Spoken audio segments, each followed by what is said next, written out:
Hello everybody, this is my lovely wife, Juliana, and this is my handsome hubby, Gary, and we are the couples pastors here at TLC.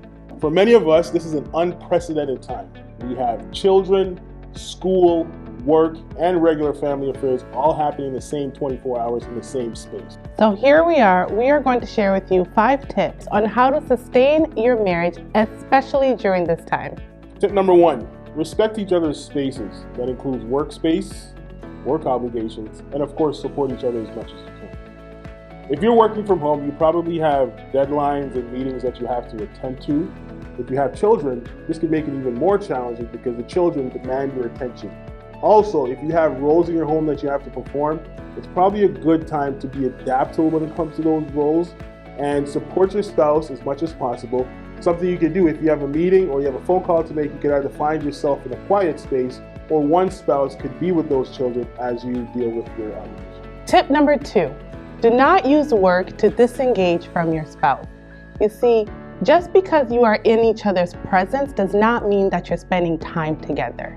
So ensure that you are continuously not using the time of you being home to reach the backlog of your work that you have to do. Ensure that you are implementing activities together.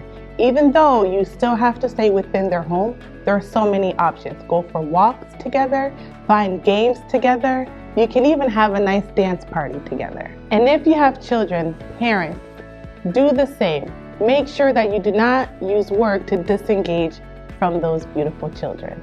Tip number 3, make time for intimacy.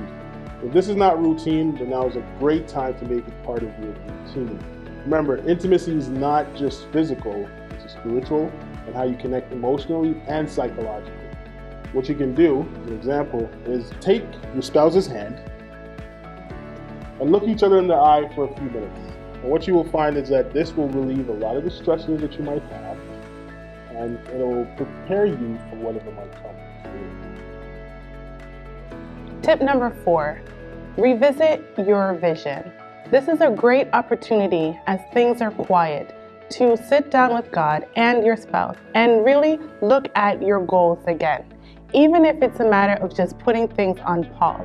Why? Because society will change after this pandemic passes. It's a great time to see if you've been moving at the same pace and where you are going together. And finally, tip number 5, remove the pressure. We are in a tough time, it's unprecedented, and things are changing so rapidly, so it might be difficult to adapt.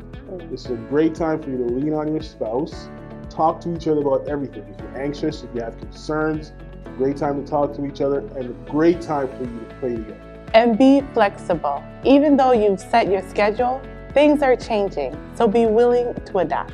This is Gary. And this is Julie. And I know these 5 tips will really help you sustain your marriage in this time for today and tomorrow. And make sure to register and attend the couples seminar on Zoom next Saturday, May 23rd at 9 p.m.